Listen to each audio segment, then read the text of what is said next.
हमारे खाकचौक वाले पूज्य गुरुदेव श्री पहाड़ी बाबा महाराज जी के सिद्ध गुरु जी थे श्री परमहंस जी महाराज, परमहंस स्वामी श्री रामानुजदास जी महाराज, बड़े सिद्ध पुरुष थे। बचपन में ही वैराग्य हो गया और 5 वर्ष की आयु में उन्होंने गृह त्याग कर दिया शास्त्री जी, 5 वर्ष की आयु में। और उधर पटना के आसपास जो हरिहर क्षेत्र है, हरिहर क्षेत्र है ना, तो हरिहर क्षेत्र का उनका जन्म था, ब्राह्मण कुल का जन्म था। वहाँ से पैदल चलकर वो अयोध्या जी आ गए। और अयोध्या जी में एक माझा जगह है सरयू किनारे, वहाँ माझा में एकदम झाऊ के घनघोर जंगल में बैठ करके वो राम राम राम राम राम राम राम राम राम राम राम राम ऐसे करने लगी आंख मूंद के। कितने वर्ष का बालक? 5 वर्ष का बालक। इसलिए कि अब हम तो गुरुजी को पहचानते नहीं, गुरुजी को खोज नहीं सकते, गुरुजी आकर हमको खोजें। जो संत यहाँ आकर मेरा हाथ पकड़ लेंगे मैं उन्हीं के चरणों में अपना समर्पण कर दूंगा। एकांत में बैठकर राम राम करने लगे। तपसी जी की छावनी में एक महापुरुष रहते थे, अभ्यागत संत थे, और वो संत निरंतर नाम जप करते थे, भगवत साक्षात्कार संपन्न थे। हनुमान जी प्रायः उनके निकट प्रत्यक्ष रहते थे। तो सवेरे 3 बजे का समय था, हनुमान जी की आवाज़ सुनाई पड़ी उनको, श्री राम जय जय राम श्री सीताराम। नेत्र खोले तो साक्षात हनुमान जी खड़े। जय जय, आज तो सवेरे सवेरे आपका दर्शन हो रहा है, कैसे? तो उन्होंने कहा कि जाओ, माझा में अमुक जगह एक बालक बैठकर राम नाम का जप कर रहा है, उसे विधिवत विरक्त दीक्षा प्रदान करो।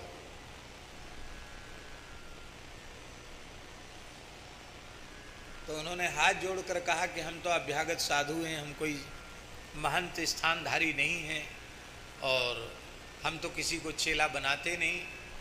हनुमान जी ने कहा मेरी आज्ञा है, किसी को नहीं बनाते पर उसको बनाओ, तुम गुरु बनकर धन्य हो जाओगे, जाओ उसको शिष्य बनाओ, मंत्र का उपदेश करो। तो वे गए, शास्त्री जी सरयू जी में स्नान किया और स्नान करके हाथ में ब्रह्मपात्र कमंडल और खोज रहे बालक को।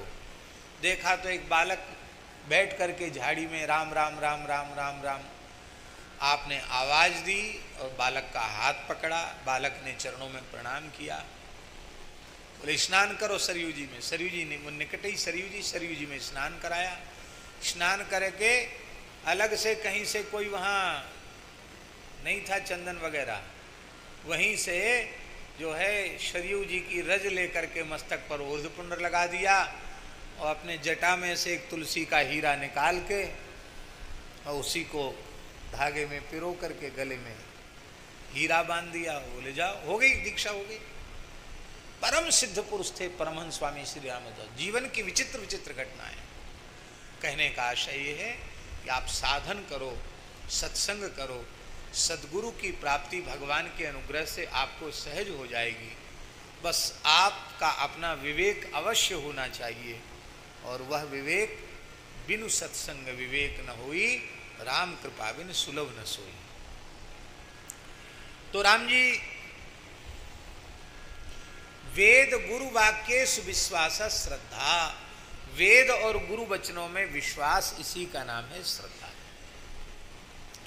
वैदिक सदाचार की प्रतिष्ठा, शास्त्र मर्यादा के अनुरूप जिनका जीवन है, ऐसे जो महान संत सद्गुरु हैं उनके वचनों में विश्वास, इसी का नाम श्रद्धा है।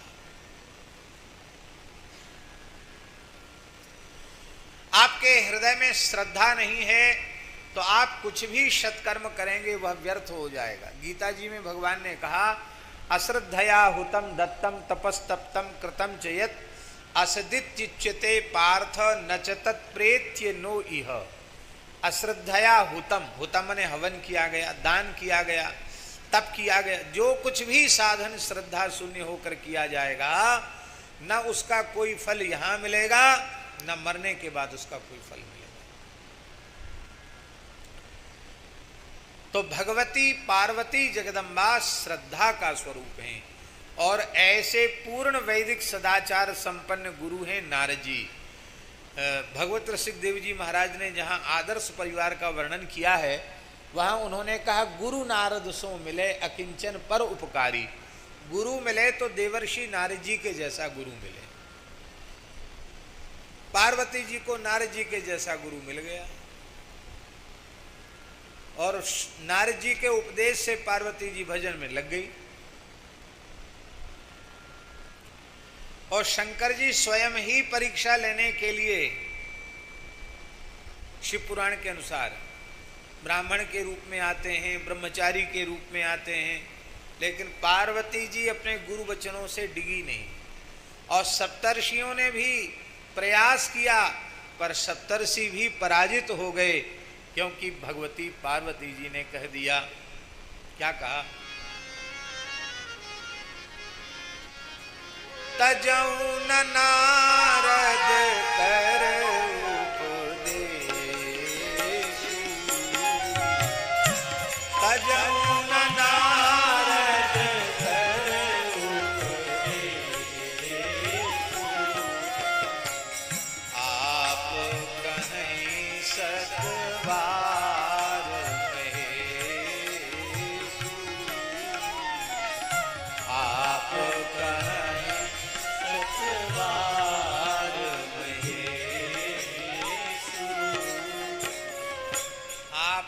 आपकी बात यहाँ चलने वाली नहीं। भगवान शिव सैकड़ों बार आकर कहें तो भी नारद जी की बात तो मैं नहीं छोड़ूंगा। तजौ न नारद कर उपदेश, ऐसी दृढ़ प्रतीति होनी चाहिए गुरु वचनों में, क्योंकि गुरु के वचन प्रतीत न जेहि, सपने हु सुगम न सुख सिद्धि ते।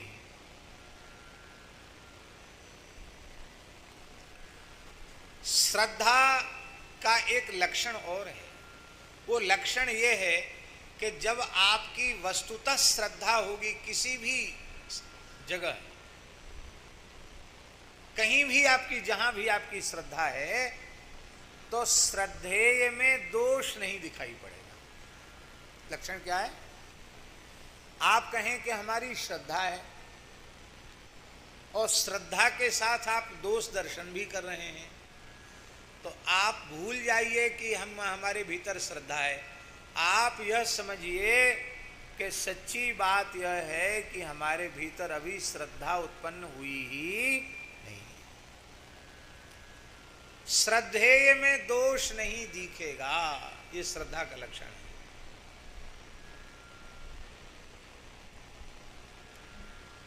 महाराज हम उनके चेला बने थे, पर अब हमारी उनमें श्रद्धा नहीं रही है, अब आप हमको चेला बना लीजिए।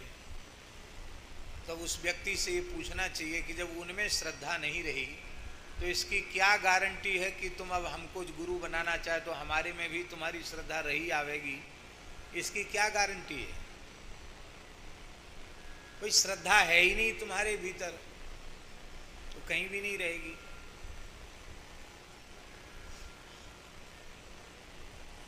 हमारे महाराज जी तो बड़ी विचित्र बात कहते थे, भक्तमाली जी महाराज बोले, खिड़की पर टिकट काटने वाला बैठा है और आपने अयोध्या का टिकट मांगा, और फट से पैसा लेगा, अयोध्या का टिकट दे देगा, आप ट्रेन में बैठ जाओ, अयोध्या पहुंच जाओगे। अब आप उससे तर्क वितर्क करो कि तुम अयोध्या गए कि नहीं गए, तुमने अयोध्या देखी कि नहीं देखी, और तुम्हारा टिकट झूठा है कि सच्चा, हम पहुंचेंगे कि नहीं पहुंचेंगे, तो पहुंच पाओगे अयोध्या? भले ही टिकट देने वाले ने अयोध्या न देखी हो, पर वो अयोध्या का टिकट दे रहा है, और आप टिकट जेब में धर लो तो अयोध्या आप पहुंच जाओगे। बोले इसी प्रकार से भले ही जिसने आपको भगवान नाम सुनाया है उसे भगवत साक्षात्कार नहीं हुआ है, भगवान तक नहीं पहुंचा है, पर भगवान के पास पहुंचने का टिकट दे दिया। तुमको भगवत शरणागत करके कान में मंत्र सुनाकर, मस्तक पर ऊर्ध्वपुंड तिलक पधराकर, गले में तुलसी पहनाकर तुमको ठाकुर जी के चरणों में पहुंचाने का टिकट दे दिया।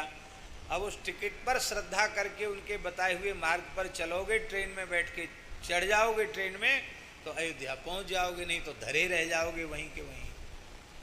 ऐसा महाराज जी